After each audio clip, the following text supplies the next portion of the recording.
On November 23, 1994, and 1942, the black Mercedes-Benz parked in front of the mansion's gate in Ipanema. Adalberto Silveira got out of the vehicle, adjusted his uniform, and walked to the door. His hands trembled as he rang the doorbell. The lie he was about to tell would change the life of a family forever. Inside the house, Marcia Helena Vasconcelos waited in the living room.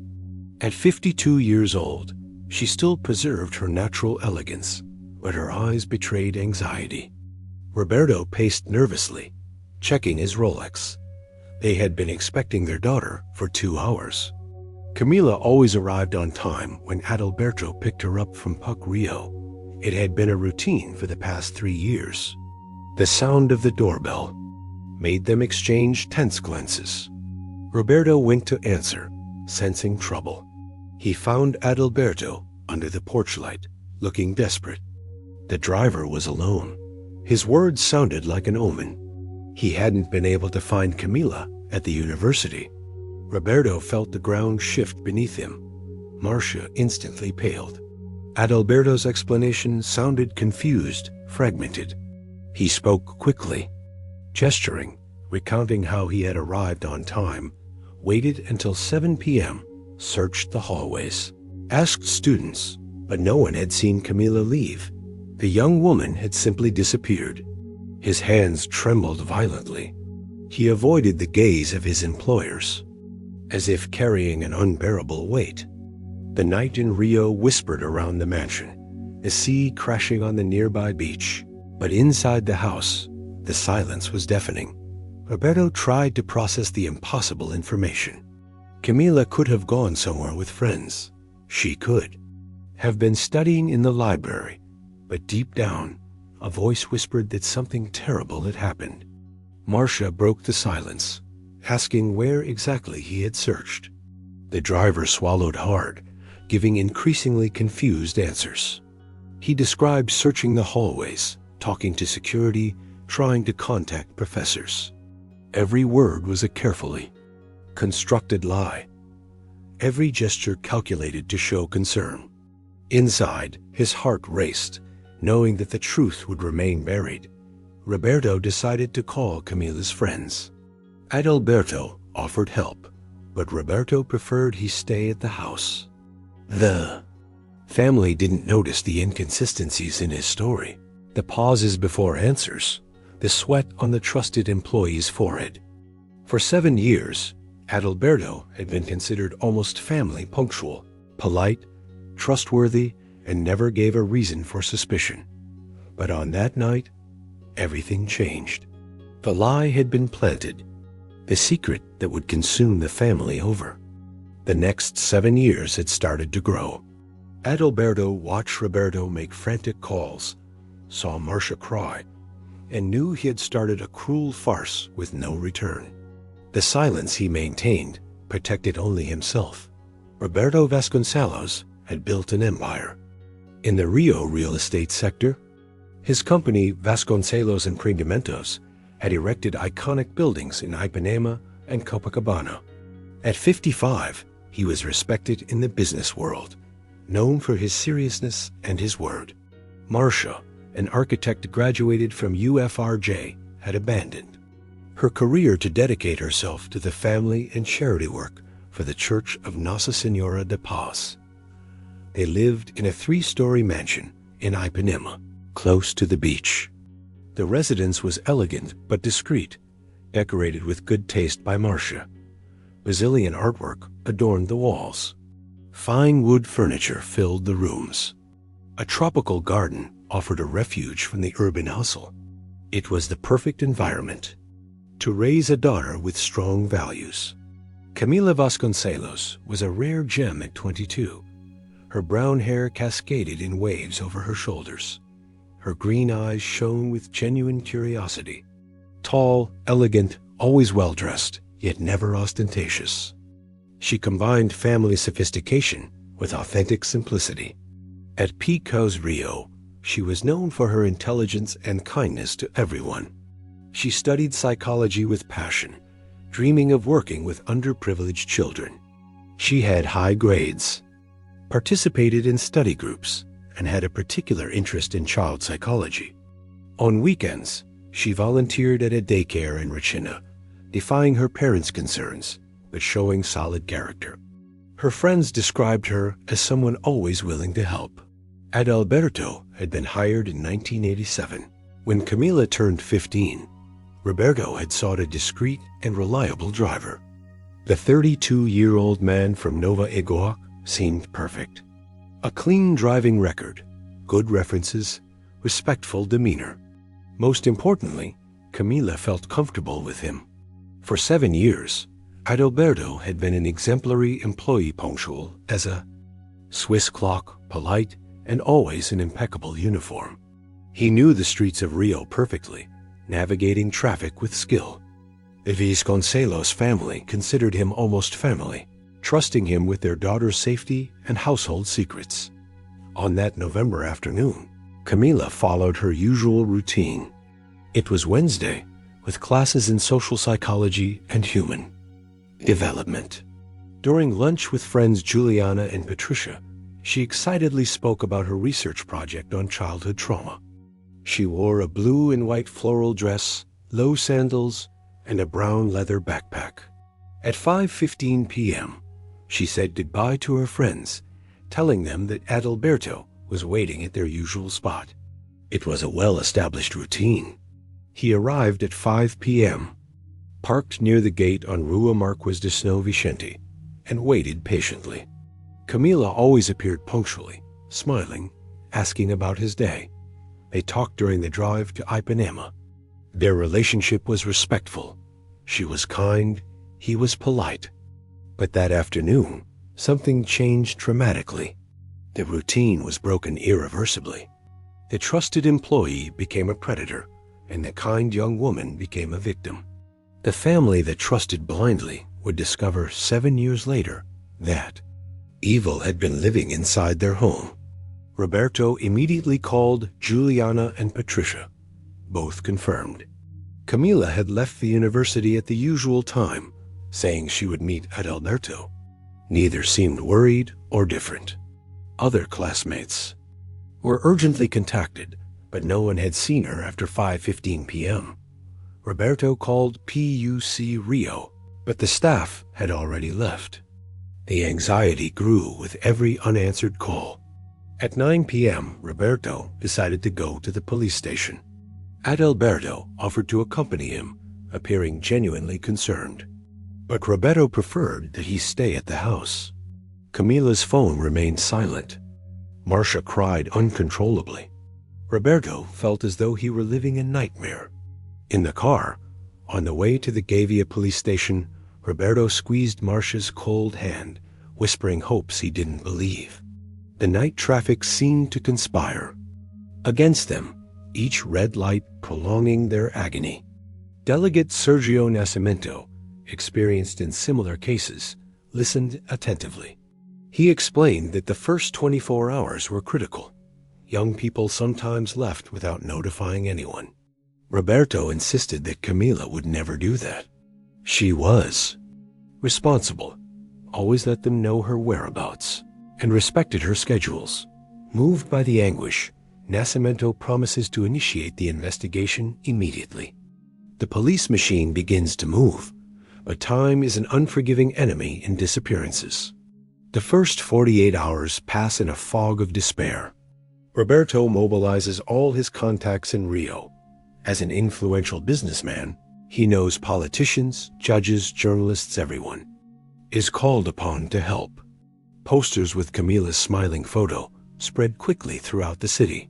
Volunteers distribute flyers at universities, shopping malls, and beaches. The police investigation advances methodically. Nascimento and his team interview professors, colleagues, and staff at PUC Rio. Everyone confirms Camila was balanced, without enemies, with no apparent problems. There were no signs of depression or suspicious involvement. A happy, centered young woman, her disappearance is inexplicable. University security cameras are reviewed. The footage shows Camila walking through the courtyard at 5:15 p.m. as her friends had reported. She appears in the last recordings near the gate, walking normally without distress. However, the external cameras do not cover the adjacent street, creating a crucial gap. It is impossible to confirm whether she arrived where Adalberto was waiting. This flaw becomes an insurmountable obstacle. Technology in 1994 was limited. This blind spot allows the truth to remain hidden for 7 years. Detectives review the footage repeatedly, searching for missed details. The relentless reality is that Camila disappears from view and is never seen again. Adalberto remains at the mansion, always available. He shows convincing concern, offers to search the city, and participates in the search efforts. Roberto and Marcia, in their despair, do not notice the inconsistencies in his statements, the pauses before answers. The sweat when he is directly questioned seems to everyone like a loyal employee sharing in the family's pain. Weeks turn into months with a torturous slowness. Roberto hires the best private detectives in Rio. He offers increasing rewards for information, impressive amounts enough to change lives. Camila's story gains media attention, her face becoming known throughout the city. TV programs dedicate special reports, interviewing the family, friends, and experts.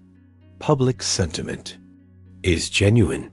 Dozens call daily with leads, most of them unfounded, all investigated thoroughly. Every false alarm brings hope, followed by devastating disappointment. This cruel emotional cycle wears Roberto and Marcia down deeply. During interviews with the police, Adalberto maintains a consistent version. He arrived on time, waited until after 6 p.m., searched the hallways, and asked students. No one had seen Camila. His performance is convincing, sincere tears, unwavering dedication. Investigators have no reason to suspect the driver who had worked for 7 years, showing loyalty. At the most difficult moment, Marcia ages years in just a few months. Her hair turns prematurely gray, her smile fades, and she develops incurable chronic insomnia. Endless nights, nightmares when she sleeps, anxiety when she wakes up. Roberto seeks refuge in work. His concentration is always compromised. Thoughts of his daughter overwhelm him.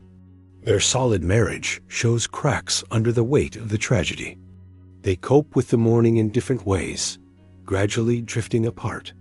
Roberto stays active, organizing searches. Marcia withdraws, spending hours in Camila's room. Communication becomes difficult. There are no words to express the shared pain. The house in Ipanema turns into a mausoleum of memories.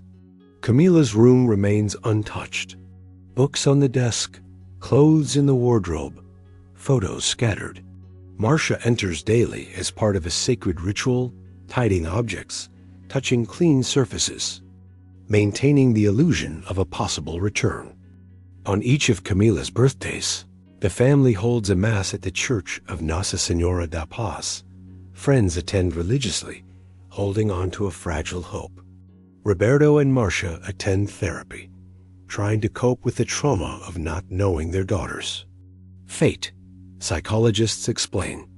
Uncertainty is more devastating than confirmation of a tragedy. They live in a cruel emotional limbo, unable to properly mourn or fully move forward. Every phone call, doorbell ring, or news about a young woman found brings hope followed by disappointment. Years pass 1995, 1996, 1997. Each year marked by an increasing absence. Adalberto continues working, limited to domestic tasks and occasional transport. He shows constant solidarity, asking about the investigations, expressing hope of finding Camila alive. On weekends, he offers to distribute flyers and put up posters. His dedication moves Roberto and Marcia, who increase his salary, offer benefits, and treat him like family. But behind the facade, Adalberto lives in a private hell. He carries the crushing weight of a terrible secret. Every tear from Marcia, is a stab in his conscience. Every sleepless night reminds him of his guilt. He develops inexplicable problems, ulcers, insomnia, panic attacks, all hidden from the family. Guilt eats away at Adalberto like acid, destroying his mental sanity. He loses weight dramatically. His hair turns prematurely gray. He develops a tremor in his hands that intensifies when Camila is mentioned. He spends lonely nights in his apartment in Nova Iguac, torn between the relief of confessing the truth and the terror of the consequences. His marriage, already problematic before the crime, ends definitively. His wife does not know the truth, but she notices behavioral changes. He has become a different person, tormented by incomprehensible ghosts. The separation adds more isolation to his already guilt-ridden life. In the 7 years since that fateful afternoon, Adalberto had developed an unhealthy obsession with Camila. What began as respectful admiration transformed into something dark. He watched every movement. He created elaborate romantic fantasies. He misinterpreted her kindness as romantic interest. Camila, oblivious to his distorted feelings, treated him with the same cordiality she gave to all employees. On November 23rd, arriving at PUC Rio, Adalberto made the decision to confess his feelings. Weeks of mentally rehearsing words, imagining scenarios, and convincing himself of a secret correspondence. When Camila entered the car, greeting him with her usual smile, he interpreted her kindness as confirmation of his fantasies. During this initial drive, he gathered the courage to speak about his deep admiration, his constant thoughts, and his dreams of a future together. Camila, confused by the unexpected direction of the conversation, tried to be kind, explaining that she saw him only as a respected employee. Her rejection, expressed gently, triggered an uncontrollable fury. Years of fantasies and unrealistic expectations turned instantly into destructive rage. Instead of taking Camila home, Adalberto impulsively decided to drive to a remote area in Barra da Tijuca. During the drive, he tried to convince her to reconsider, becoming aggressive. Camila, sensing the danger, tried to calm him, but made it clear that she would never reciprocate his feelings. When he stopped at a secluded spot, Camila tried to get out of the vehicle. Adalberto grabbed her. The argument escalated into a physical struggle. Stronger, driven by blind rage, he took the life of the young Camila. Realizing what he had done, desperation followed. He spent hours in the car next to the body, trying to comprehend the magnitude of his actions. As night fell, he made a decision that would define the next 7 years: to hide the crime and pretend innocence. He took the body to the dense forest in Jacarapagua, burying it in an improvised grave. Returning to the Vasconcelos mansion, he mentally rehearsed the story he would tell. He had arrived at the university as usual, waited beyond the expected time, but Camila never showed up. A simple lie that exploited the family's trust. For 7 years, he lived with the crushing weight of the secret. He participated in the searches, comforted the family, distributed posters with the face of the young woman he had murdered. Every tear from Marcia, every sleepless night, was additional torture. He developed ulcers, chronic insomnia, panic attacks. Every birthday mass became torment. Every candle lit burned his soul. He lost weight. His health deteriorated. His relationships frayed. The guilt consumed everything, day after day, but the terror of the consequences kept his mouth shut. 1998, 1999, 2,000 years passed in a ritual of pain for the Vasconcelos family. Roberto aged prematurely. His hair turned gray, deep wrinkles marking his once youthful face. Marcia gradually withered, a shadow of the vibrant woman she had been. The house in Ipanema echoed with heavy silences, reminders of laughter that would never return. The police investigation gradually cooled. Leads ran out. Witnesses forgot details. A case file grew with no solutions. Delegate Nascimento, nearing retirement, passed the case to his successor. A new generation of detectives inherited the unresolved mystery, but with less emotional involvement. Roberto insisted on keeping the search alive, renewing posters periodically, keeping the reward updated, pressuring authorities for results, hiring new private detectives, each promising a revolutionary approach. They all failed equally.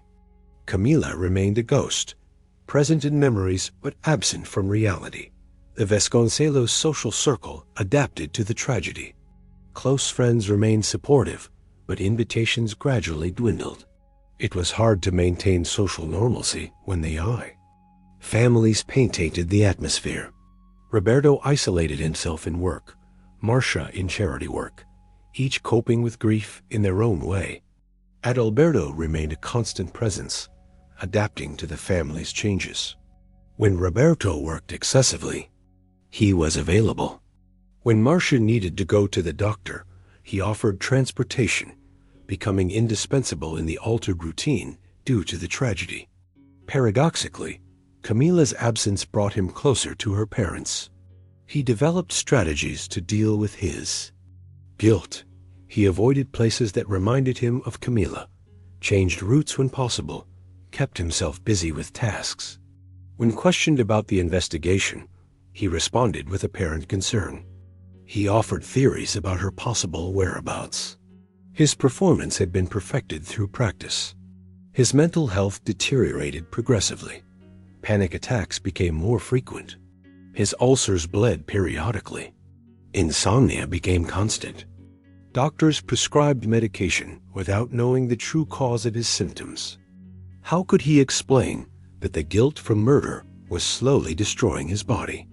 Roberto noticed changes in Adalberto's appearance and attributed them to the shared stress from the family situation. He offered a better health plan. He suggested a vacation, showing genuine concern for the well-being of his employee. A cruel irony. The murderer of his daughter was receiving care from the shattered father. The years of 2001 approached. Adalberto turned 46, 7 years carrying a deadly secret. The weight had become unbearable. Sleepless nights multiplied. Nightmares of Camila intensified. She appeared in his dreams, questioning why he had destroyed not just her life, but the existence of her beloved parents. The breaking point approached. The psychological pressure hit its limit. In one particularly vivid dream, Camila asked when he would confess the truth. Adalberto woke up sweating, trembling, finally understanding that he could no longer live with a lie. The decision to confess began to form in his tormented mind. 7 years of silence were about to end. The truth would demand his release, destroying 2 families in the process. The Vasconcelos family, through the confirmation of their loss, and his own through the revelation of his guilt. In March 2001, on an especially difficult night for Adalberto, he woke up screaming, cold sweat soaking his sheets, the nightmare more vivid than any of the previous ones. Camila confronted him directly, asking why he had destroyed not only her life, but the lives of her beloved parents. In the dream, she appeared as she had on the day of her death, in a floral dress, but with an expression of infinite sadness. Moment of painful clarity. He finally understood that he could no longer live with the crushing weight of the lie. The guilt had consumed his physical and mental health, destroyed relationships, and turned his existence into a daily hell. In the morning, after a night without sleep, he made the hardest decision of his life: to go to the police station. Roberto was in his office when he received the call that would change everything. The homicide department urgently informed him about Camila's case. A man had voluntarily come forward to confess to the crime related to her disappearance. Roberto's heart stopped before racing uncontrollably. He had to lean on the desk to keep himself from falling. Arriving at the police station with Marcia and their lawyer, Roberto found an unimaginable scene. Adalberto Silveira, sitting in the interrogation room, a ghostly version of the man they had known. The employee who had been a confidant, emotional support, and companion in mourning for 7 years was now there to confess to the murder of their daughter. The impact was devastating. Roberto had to lean against the wall to keep from fainting. Marcia immediately collapsed, requiring medical attention. The betrayal was doubly cruel. Not only had they lost their daughter, but they now discovered that the man they trusted completely was directly responsible for the tragedy. Adalberto, transformed by guilt and time, looked different. He was thinner, his hair grayed, deep dark, circles under his eyes revealing years of insomnia. He seemed to have aged 15 years and 7. Seeing Roberto through the glass, he immediately lowered his head, unable to sustain the gaze of the betrayed man. His hands trembled uncontrollably, and he cried nonstop. The confession was recorded in devastating detail. Adalberto revealed that during the drive on that fateful afternoon, after Camila's rejection, he lost complete control. He drove to a remote location where the argument escalated. Stronger and driven by blind rage, he took the life of the young woman. Despair followed the act. He spent hours in the car next to Camila, trying to comprehend the extent of what he had done. He decided to hide the crime. He buried the body in the woods of Jacarapagua. He returned with a false version of the disappearance. For 7 years, he participated in searches, knowing exactly where Camila was. Roberto and Marcia listened to the confession in shock. A sense of relief for finally knowing the truth was mixed with intense anger at the betrayal. Roberto had to be restrained by security. Marcia remained unconscious for most of the testimony. The revelation destroyed the last illusions. The man they had trusted completely, who had consoled them in difficult moments, who they had treated like family, was their daughter's murderer. A betrayal beyond normal human comprehension. 7 years of lies, convincing theater, fake tears. Adalberto had finally freed the secret that consumed him, but the destruction was only beginning. Adalberto led investigators and the family to the exact location where he had buried Camila, an area of dense woods in Jacarapagua, near a rarely used road. After 7 years of natural decomposition, little remained except scattered bone fragments and personal belongings that had withstood the passage of time. A golden belt buckle, buttons from the blue and white floral dress, and a silver bracelet that she never took off. The physical confirmation of the crime brought renewed pain, but also a strange sense of peace. Finally, after 7 years of torturous uncertainty, Camila could have a dignified burial. Roberto and Marcia, embraced in front of their daughter's remains, united again in grief after years of suffering apart. It was a moment of deep connection amidst tragedy. Forensic experts worked meticulously at the site. Every fragment was catalogued, every object photographed. It was a painful process, but necessary to build a solid legal case. Adalberto watched the work in silence, finally confronting the physical reality of the crime he had committed. The media quickly caught wind of the confession. The case that had gripped the city for years finally had a resolution. Journalists surrounded the discovery site, the family, and the police station. The story gained national attention. A trusted driver who had murdered his employer and lied for 7 years. The public was in shock. Roberto gave an emotional interview, thanking everyone who had helped in the search during those difficult years. Marcia remained silent, still processing the traumatic revelation. The family's lawyer announced they would seek full justice, the maximum penalty for Adalberto. Preparations for a new funeral began. Camila would finally rest in peace at the Snow João Batista Cemetery. The ceremony would be small, intimate, for close family and friends. After Years of vain hope. It was the real and final farewell. Adalberto was transferred to preventive custody, awaiting trial. Isolated for safety reasons, other inmates might harm him if they knew the crime he committed. He spent his days in absolute silence, finally facing the full weight of his actions. Relief from confessing was mixed with terror about the future. Roberto and Marcia began the real process of mourning. 7 years of cruel uncertainty had finally come to an end. They could grieve for their daughter, knowing that she wasn't lost somewhere, but at peace. The pain remained intense, but it was different from the anguish of waiting. The house in Ipanema slowly began to return to life. Camila's room would remain a memorial, but the rest of the house could breathe again. The couple began intensive therapy to process the double trauma, the loss of their daughter and the betrayal by their trusted employee. The investigation revealed that Adalberto had no criminal history. The crime was a singular, passion-driven act, fueled by an obsession, developed over the years. Psychiatrists would evaluate his mental state for the trial, but the evidence of premeditation in hiding the body would weigh heavily against him. The Ipanema community rallied in support of the Vasconcelos family. Neighbors, church friends, and business associates offered emotional and practical support. The family was not alone in facing the terrible revelation. The truth had finally come to light, but the scars would take years to heal. Justice was now set to take its course.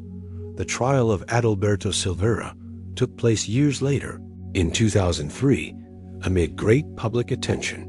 The case that had shocked Rio de Janeiro finally reached the courts. He pleaded guilty to all charges and cooperated fully with the authorities, providing details requested by the prosecutors. His defense attorney desperately tried to argue that it was a crime of passion and a temporary mental imbalance. He claimed that Adalberto had suffered a psychotic break after the rejection and lost control. Psychiatric reports showed severe depression and disorders that developed after the crime. However, the prosecution emphasized the clear premeditation in the concealment of the body and the systemic lies over 7 years. They argued that Adalberto had enough time to reflect on his actions and consciously chose to deceive the destroyed family. The coldness he demonstrated during the years of deception indicated a calculating personality, not a momentary breakdown. The jury, composed mainly of parents, was moved by the testimonies of Roberto and Marcia. Roberto described 7 years of agony, sleepless nights, and false hopes fueled by the very man who murdered his daughter. Marcia, visibly shaken, spoke about how Adalberto had consoled the family while knowing exactly where Camila was. Defense witnesses tried to humanize Adalberto. His colleagues described him as a hardworking and religious man before the crime. His family testified about a difficult childhood and untreated psychological issues. A psychiatrist explained how obsession could evolve into violence when rejected. However, the prosecution's witnesses were devastating. Camila's friends described her as a cheerful young woman with no enemies, with a bright future ahead. Her professors spoke about the potential she wasted, the social projects she would have developed. Detective Nascimento described how the investigation had been sabotaged by the defendant's lies. The most impactful moment came when the confession was played in court. The video showed the destroyed man detailing the crime coldly. He described how he took Camila's life, where he hid the body, and how he fabricated the false version. The jurors were visibly shocked by the detailed account. Roberto gave an emotional testimony about the trust he had placed in Adalberto. For 7 years, he treated him like family, increased his salary, offered benefits. "I consoled my daughter's murderer," he declared, his voice breaking. "He cried fake tears while we knew she was dead." The defense tried to minimize the premeditation, claiming that the concealment was instinctive, not planned. They argued that Adalberto lived in hell for 7 years, mentally punishing himself. They presented evidence of his physical and psychological deterioration as proof of genuine remorse. The prosecution countered, "Remorse does not absolve a heinous crime." Adalberto chose to lie for 7 years, unnecessarily prolonging the family's agony. He could have confessed at any moment, sparing further suffering. He calculated every word, every fake tear, every gesture of solidarity. Adalberto spoke for the first time during the trial. He asked for forgiveness through tears. He admitted that he lied out of cowardice. "I know I don't deserve forgiveness, but I need you to know. I lived in hell all these years. The guilt destroyed me inside." His words sounded sincere, but came too late. The jury deliberated for 6 hours. They returned with a unanimous verdict: guilty of qualified homicide with aggravating circumstances. The premeditation in the concealment of the body and the additional suffering caused to the family weighed heavily in the decision. The judge announced the sentence: 25 years in prison with no possibility of parole. Roberto and Marcia did not feel victorious when the sentence was read. They only felt the immense void that no court decision could fill. Camila would remain dead forever. The years spent waiting for her return would never be recovered. Justice had been done, but the pain remained. Adalberto was led away in handcuffs, met with boos from the crowd. Camila's family left the courthouse embracing, finally, united after years of mourning separately.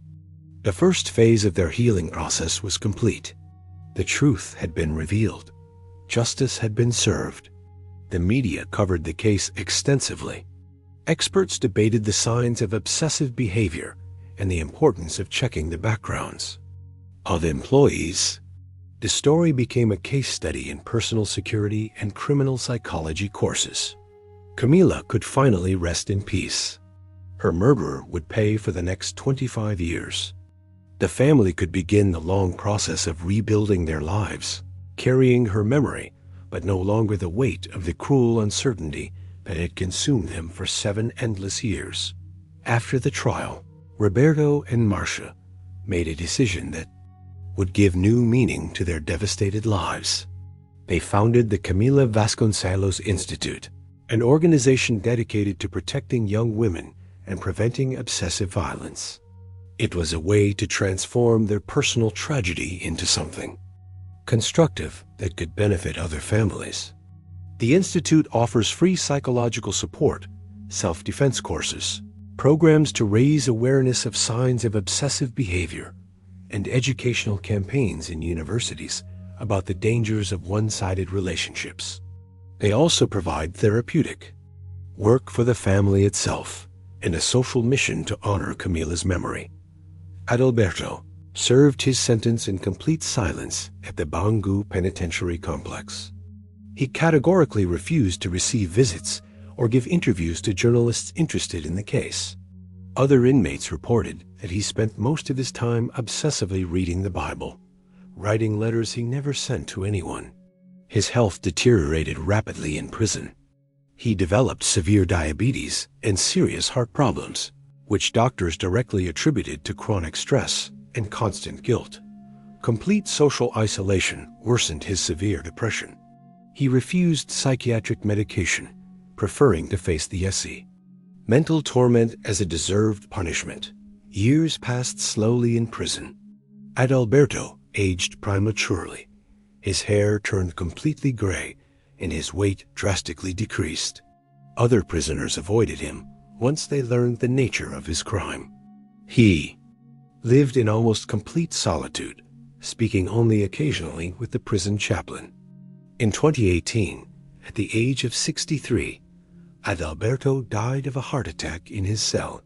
The guard found his body the next morning, next to an unfinished letter addressed to the Vasconcelos family, asking for forgiveness once again. The letter was never delivered. As per the family's decision, Roberto died 5 years later, in 2023, at the age of 81, surrounded by the love of his wife and close friends. Marcia said he never fully recovered from the traumatic loss of their daughter, even after learning the truth about her fate. His last words were Camila's name. Marcia continued to preside over the institute with total dedication and visited Camila's grave religiously every Sunday after Mass at the Church of Our Lady of Peace.